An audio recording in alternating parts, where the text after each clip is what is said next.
Praise దలాడు రాత్రికాల వాగ్దానము చదువుకుందాము. 150వ కీర్తన 1-6 వచనాలున్నాయి, చదువుకుందాము. యెహోవాను స్తుతించుడి, ఆయన పరిశుద్ధాలయమునందు దేవుణ్ణి స్తుతించుడి. ఆయన బలమును ప్రసిద్ధి చేయు ఆకాశ విశాలమందు ఆయనను స్తుతించుడి. ఆయన పరక్రమ కార్యమును బట్టి ఆయనను స్తుతించుడి. ఆయన మహాప్రభావమును బట్టి ఆయనను స్తుతించుడి. భూరాధ్వనితో ఆయనను స్తుతించుడి. స్వరమండలములతోనూ సితారాలతోనూ ఆయనను స్తుతించుడి.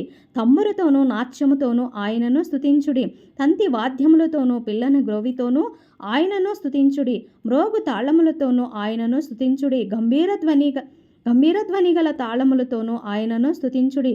సకల ప్రాణులు యెహోవాను సన్నుతించుదురుగాక.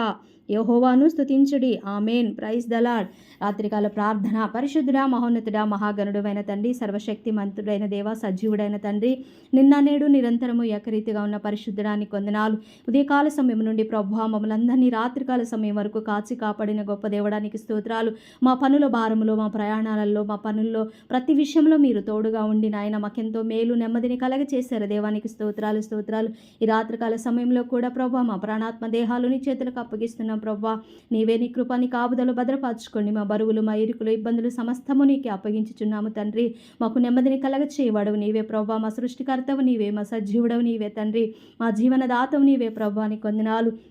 ఈ రాత్రికాల సమయంలో తండ్రి అయ్యా మా సమస్త భారాన్ని నీపై మోపుతున్నాం తండ్రి. నాయన నీకు వందనాలు. రాత్రికాల సమయంలో సుఖమైన నిద్ర దయచేసి రేయి మొదటి జామున లేసి నిన్ను స్తుతించి, నిన్ను ఆరాధించి, నిన్ను గనపరిచి మా జీవితాలు నీకు అప్పగించి మాపై అధికారిగా నీ ఉండి అయ్యా నీ కృప, నీ కాపుదలు మమ్మల్ని అందరినీ భద్రపరచుకొని రాజ్యానికి వారసులు కావాలంటే ఎట్టి జీవితం కలిగి ఉండాలో, ఎట్టి పరిశుద్ధమైన జీవితాన్ని జీవించాలో మాకు నేర్పించాయా. జ్ఞానం లేని వారముగా ఉన్నాము తండ్రి. నీ జ్ఞానమును, నీ తెలివినిచ్చి మమ్మల్ని నడిపించిన ఆయన నీకు స్తోత్రాలు. ఎక్కడ ఈ లోకంలో పాపంలో పడిపోకుండా నిత్య రాజ్యానికి మమ్మల్ని చేకూర్చుని మాలో శరీరాశ, నేత్రాశ, జీవఢమ్మాన్ని తీసివేసిన ఆయన పరిశుద్ధమైన జీవితాన్ని మాకు దయచేయమని అయ్యా ఈ సమయంలో ప్రార్థన వింటున్న ప్రతి కుటుంబాన్ని దీవించి ఆశీర్వదించి నెమ్మది కలగచేయమని మిమ్మల్ని అందరినీ నీ చేతులకు అప్పగించుకుంటే నీ కృపాని కాపుదలో మమ్మల్ని భద్రపరచుకొని నిత్య రాజ్యానికి వారసులుగా చేసి నీ కృపలో భద్రపరచుకోమని సమస్త ఘనత ప్రభావాలను నీకే చెల్లించుకుంటూ నజరేయుడైన యేసయ్య పరిశుద్ధమైన నామములో అడిగి స్తుతించి వేడుకొని పొందుకొని ఉన్నాము తండ్రి. ఆమేన్. Praise the Lord. దేవునికి మహిమ కలుగునుగాక.